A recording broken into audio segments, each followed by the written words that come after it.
शिव शिव शिव शिव शिव शिव शिव शिव शिव शिव शिव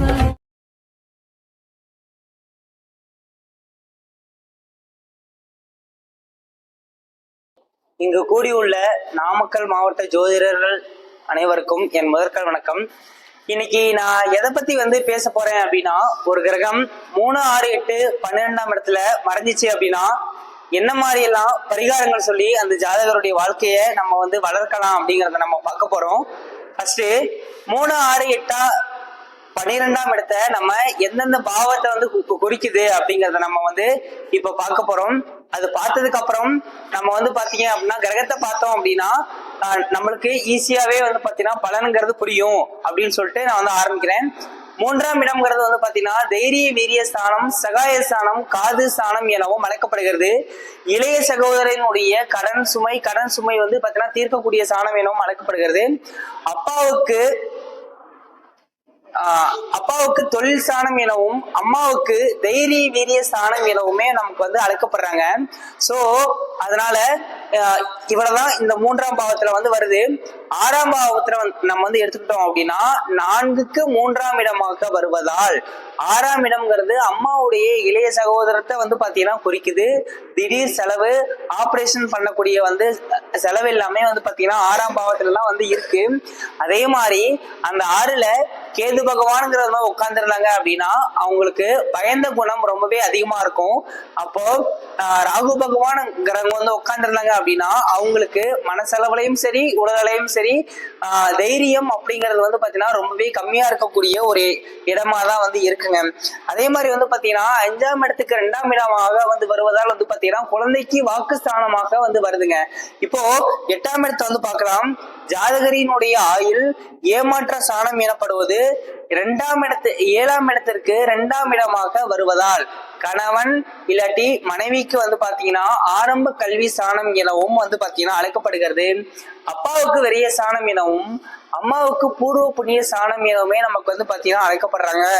அதே மாதிரி 8ஆம் இடத்தை தான் நம்மளுடைய வாழ்க்கையில இறக்கும் தருவாயில் கூட காசு பணம்ங்கிறது இருக்குமா இருக்காதாங்கிறத 8ஆம் இடத்தை பார்த்துதான் நம்ம பலன் சொல்ல முடியும். அதுக்கப்புறம் 12ஆம் இடத்தை நம்ம பார்த்தோம் அப்படின்னா அயன சயன போக ஸ்தானம் என்றும் அழைக்கப்படுகிறது. ஒரு மனுஷனுடைய சாப்பாடு, அவன் சாப்பிட்ற சாப்பாடு, அவன் தூங்கக்கூடிய தூக்கம், அவங்களுக்கு இருக்கக்கூடிய சந்தோஷம், அவங்களுக்கு இருக்கக்கூடிய துக்கம் எல்லாமே சொல்லக்கூடிய ஸ்தானம்ங்கிறது பாத்தீங்கன்னா அயன சயன போக ஸ்தானம் தான் நம்ம சொல்றாங்க. இப்போ சூரிய பகவான் 3, 6, 8, 12ஆம் இடத்துல மறைஞ்சிட்டா நம்ம என்ன விதமான ஒரு பரிகாரங்கள்லாம் சொல்லலாம் அப்படிங்கறத நம்ம பார்க்கலாம். அதே மாதிரி ஞாயிற்றுக்கிழமை சூரிய உரையில சூரிய பகவானுக்கு மட்டும் விளக்கு போட்டுட்டு வந்தாங்க அப்படின்னா அவங்க வாழ்க்கையில இந்த மாதிரி ஒரு தாக்கத்துல இருந்து அவங்க நிவர்த்தி பண்ற மாதிரிதான் வாய்ப்புங்கிறது ரொம்பவே அதிகமாங்கிறது இருக்கு. ராகு கேது நட்சத்திரத்துல அந்த குழந்தை பிறந்திருந்துச்சு அப்படின்னா அவங்க அப்பாவுக்கு தொழில் ரீதியாகவும் சரி பொருளாதார ரீதியாகவும் சரி எந்த விதமான ஒரு முன்னேற்றமுமே இருக்காது. அதுக்கு அந்த குழந்தைய திருச்சி பக்கத்துல வயலூர் முருகன் கோவில் இருக்கு. அந்த முருகன் கோவில்கிட்ட பாத்தீங்கன்னா தத்து கொடுத்து வந்துட்டோம் அப்படின்னா இந்த மாதிரி பிரச்சனை எல்லாமே அடிபட்டு போச்சுப்பா அப்படிங்கிற மாதிரிதான் இருக்கு. அதே மாதிரி சூரிய பகவான் பகை நீசம் அஸ்தங்கம்ங்கிறது ஏதோ ஆயிடுச்சு அப்படின்னா அந்த ஜாதகருக்கு கண்டிப்பா பிரதோஷத்தன்னைக்கு பாத்தீங்கன்னா வழிபாடு பண்ணிட்டு வர சொன்னீங்க அப்படின்னா அவங்களுடைய வாழ்க்கையில பாத்தீங்கன்னா வளர்ற மாதிரிதாங்க இருக்கு. இப்போ சூரிய பகவான் 3, 6, 8, 12ஆம் இடத்துல மறைஞ்சாலும் சரி இல்ல பகை நீசம் அஸ்தங்கம் பாத்தீங்கன்னா ஆயிருந்தாலும் சரிங்க, அவங்கள கும்பகோணம் அருகில் உள்ள சூரிய நாராயணன் கோயிலுக்கு மட்டும் போயிட்டு வர சொன்னீங்க அப்படின்னா இந்த மாதிரி சம்பந்தப்பட்ட மாதிரி பிரச்சனையில இருந்து அவங்க அடிபட்டு போயிருக்கோம் அப்படிங்கிற மாதிரி தான் நம்ம சொல்லலாம். பிளஸ் அவங்களுக்கு கண் சம்பந்தப்பட்ட மாதிரி பிரச்சனை, கண் எரிச்சல், கண்ணு வலிக்குது, கண்ணு ஒரு மாதிரி ரெட்டிஷா ஆயிக்குது, இந்த மாதிரியும் அதே மாதிரி தலை வலிக்குதுப்பா, தலை பாத்தீங்கன்னா ஒரு மாதிரி பாரமா இருக்குதுப்பா அப்படின்னு அந்த ஜாதகர் சொல்லலாம். அதுக்கு சூரிய நாராயணன் கோவிலுக்கு மட்டும் நமக்கு போயிட்டு மட்டும் வர சொல்லுங்க. இதுவே சந்திர பகவான் 3, 6, 8, 12ஆம் இடத்துல மறைஞ்சிட்டா திங்கட்கிழமை சந்திர உரையில சந்திர பகவானுக்கு மட்டும் விளக்கப்பட சொல்லுங்க. அதே மாதிரி பௌர்ணமி விரதம்ங்கிறத வந்து இருக்க சொல்லுங்க. அந்த ஜாதகருக்கு அவங்க அம்மா மூலியமாவோ எந்த விதமான ஒரு பயனுமே வந்து இருக்காதுங்க. இதுவே சந்திர பகவான் பகை நீசம் அஸ்தங்கம் ஆயிருந்தாலும் சரி, 3, 6, 8, 12ஆம் இடத்துல மறைஞ்சிருந்தாலுமே சரிங்க, அவங்களுக்கு இதயம் சம்பந்தப்பட்ட மாதிரி பிரச்சனை எல்லாமே ரொம்பவே அதிகமாங்கிறது வந்து இருக்கும். டென்ஷன், பிரஷர், டிப்ரெஷன் இதுல எல்லாருமே போயிட்டு வந்து மாறி இருப்பாங்க. இவங்களுக்கு வந்து பாத்தீங்க அப்படின்னா திருவாரூர் பக்கத்துல வந்து பாத்தீங்கன்னா திங்களூருங்கிற ஒரு சந்திர பகவானுடைய ஒரு ஸ்தலம்ங்கிறது வந்து இருக்கு. அந்த ஸ்தலத்துக்கு இவங்களை மட்டும் போயிட்டு மட்டும் வர சொன்னீங்க அப்படின்னா இந்த மாதிரி பிரச்சனையில இருந்து அவங்க வந்து தப்பிக்கிறதுக்கான வாய்ப்புங்கிறது ரொம்பவே அதிகமாங்கிறது வந்து இருக்குங்க. அதே மாதிரி செவ்வாய் பகவான் 3, 6, 8, 12ஆம் இடத்துல வந்து மறைஞ்சிருந்தாங்க அப்படின்னா அந்த ஜாதகருக்கு செவ்வாயுடைய புத்தியோ செவ்வாயுடைய அந்தரமோ செவ்வாயுடைய கேந்திரமோ வந்து நடந்துச்சு அப்படின்னா அவங்களால வீட்டுல எந்த விதமான ஒரு பயனுமே வந்து பாத்தீங்கன்னா இருக்காது. ரெண்டாவது, அவங்க வீட்டுக்கே வந்து பாத்தீங்கன்னா சொல்ற பேச்சை கேட்டுட்டு வந்து பாத்தீங்கன்னா அடங்கியே வந்து இருக்க மாட்டாங்க அப்படின்னு நம்ம வந்து சொல்லலாம். இதுக்கெல்லாம் என்ன தம்பி பண்றது அப்படின்னு நீங்க வந்து கேட்டீங்க அப்படின்னா திருதியை மலை அப்படின்னு சொல்லிட்டு ஒரு மலை வந்து பாத்தீங்கன்னா வேல நட்சத்திர பக்கத்துல வந்து இருக்கு. அந்த மலைக்கு பிரதோஷத்தன்னைக்கோ இல்ல அப்படின்னா ஞாயிற்றுக்கிழமை அன்னைக்கோ கூட்டி போயிட்டு வந்தீங்க அப்படின்னா இந்த மாதிரி பிரச்சனைகள்ல இருந்து அவங்க படிப்படியா வந்து விலகிற மாதிரிதாங்க வாய்ப்புங்கிறது வந்து இருக்கு. அப்போ இந்த ஜாதகருக்கு செவ்வாய் 3, 6, 8, 12ஆம் இடத்துல மறைஞ்சிருந்தாலும் சரி, பகை நீசம் அஸ்தங்கம் ஆயிருந்தாலும் சரிங்க, நம்ம என்ன பண்ணணும் அப்படின்னா இவங்களுக்கு ரத்த சம்பந்தப்பட்ட மாதிரி பிரச்சனை எல்லாமே ரொம்பவே அதிகமாகிறது வந்து இருக்கும். Haemoglobin, white blood cells, RBC, platelets எல்லாம் வந்து பாத்தீங்கன்னா கம்மியாவே வந்து இருக்கும். இதுக்காக நம்ம வந்து பாத்தீங்கன்னா சாப்பாட்டு ஒரு முறையில தான் வந்து பாத்தீங்கன்னா சரி பார்த்து வந்து கொள்ளணும். அதையும் தாண்டி இவங்க வருஷத்துக்கு ஒரு தடவை பழனி இல்லாட்டி திருத்தணி முருகன் கோவிலுக்கு வந்து போயிட்டு வந்தாங்க அப்படின்னா இவங்களுடைய வாழ்க்கையில மாற்றம் கிடைக்கிறதுக்கான வாய்ப்புங்கிறது ரொம்பவே அதிகமாங்கிறது வந்து இருக்குங்க. இப்போ புதன் பகவான் 3, 6, 8, 12ஆம் இடத்துல மறைஞ்சிட்டாங்க அப்படின்னா கண்டிப்பா குழந்தைகளா இருக்கட்டும் பெரியவங்களா இருக்கட்டும் அவங்களுக்கு எந்த விதமான ஒரு முடிவெடுக்கும் போதும் வந்து பாத்தீங்கன்னா ரொம்பவே தடுமாறுவாங்க. அதே மாதிரி அந்த ஜாதகருக்கு தோல் சம்பந்தப்பட்ட மாதிரி பிரச்சனை எல்லாமே வந்து இருக்கும். அப்படி இருக்கும் போது நம்ம திருச்சி ஸ்ரீரங்கத்துல தன்வந்திரி பெருமாள் அப்படிங்கிற பெருமாளுக்கு ஒரு பெரிய சன்னதியே வந்து இருக்கு. அந்த பெருமாளுக்கு நீங்க துளசி மாலை சாத்தி வழிபாடு பண்ணிட்டு வந்துட்டீங்க அப்படின்னா இந்த மாதிரி திசுபுத்தியில இருந்து படிப்படியா வந்து பாத்தீங்கன்னா குறையிற மாதிரிதான் வந்து வாய்ப்புங்கிறது வந்து இருக்குங்க. அதே மாதிரி ஒரு குழந்தைக்கு புதன் பகவான் 3, 6, 8, 12ஆம் இடத்துல வந்து நீசம்ங்கிறத ஆனாங்க அப்படின்னா கல்வி வந்து பாத்தீங்கன்னா பெரிய லெவல்ல வந்து இருக்காது. அவங்களுக்கு கும்பகோணம் அருகில உள்ள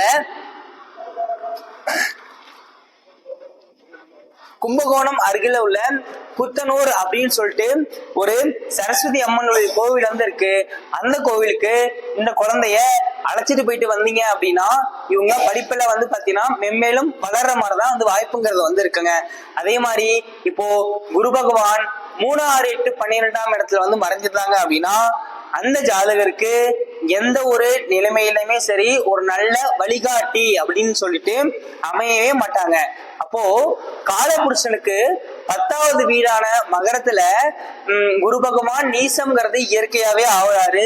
சோ மகர லக்னத்துக்காரங்களும் மகர ராசிக்காரங்களுக்கும் எந்த விதமான ஒரு முடிவெடுக்கிறத ரொம்பவே வந்து பாத்தீங்கன்னா தடுமாற்றம்ங்கிறத அடைவாங்கன்னு நம்ம வந்து சொல்லலாம். அதே மாதிரி வியாழக்கிழமை அன்னைக்கு கண்டிப்பா அவங்க குரு பகவான வணங்கலாம்.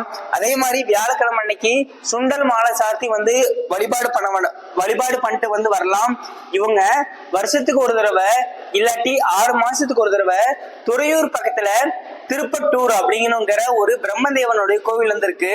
அந்த கோவிலுக்கு இவங்களால எப்பப்பெல்லாம் டைம் கிடைக்குதோ அப்பப்பெல்லாம் வந்து பாத்தீங்கன்னா வியாழக்கிழமை அன்னைக்கு இவங்களோட ஜாதக நோட்டை எடுத்துட்டு போயிட்டு அந்த ஜாதக நோட்டை அந்த பிரம்மதேவனுடைய பாதத்துல வந்து என்னோட தலையெழுத்த மாத்து அப்படின்னு சொல்லிட்டு வேண்டிட்டு மட்டும் வந்துட்டாங்க அப்படின்னா இவங்க வந்து பாத்தீங்கன்னா இந்த மாதிரி பிரச்சனையில இருந்து அடிபட்டு போற மாதிரிதான் வாய்ப்புங்கிறது வந்து இருக்கு.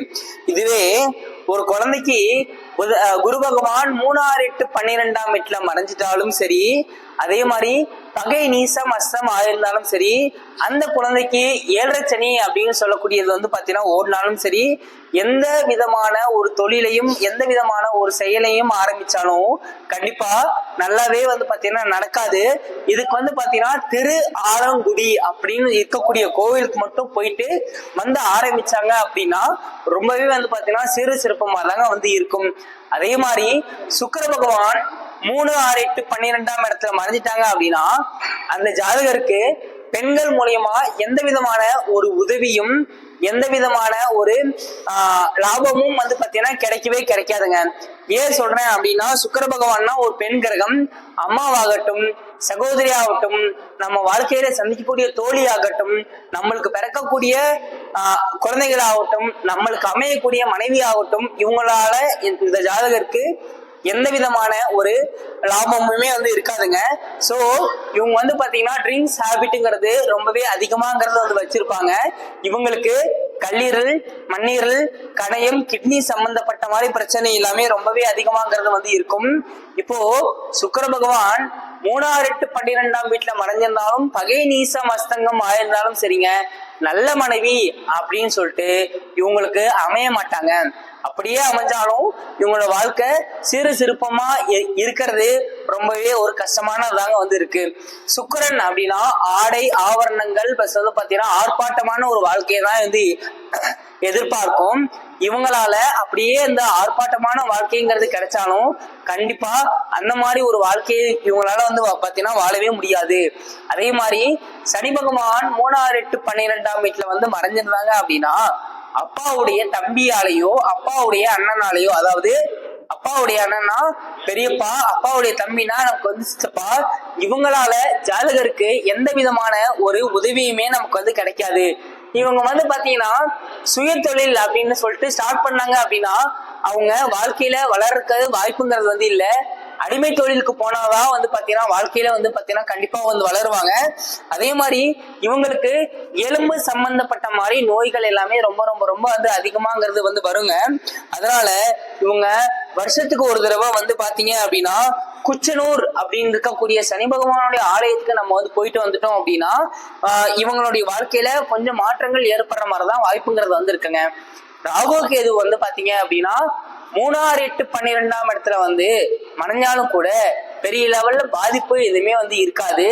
ஏன் அப்படின்னா ராகு கேதுங்கிறது ஒரு நிழல் கிரகம். இந்த உன்னதமான வாய்ப்பளித்த அனைத்து ஜோதிட ஆசான்களுக்கும் நன்றி கூறி விடைபெறுகிறேன். நன்றி, வணக்கம்.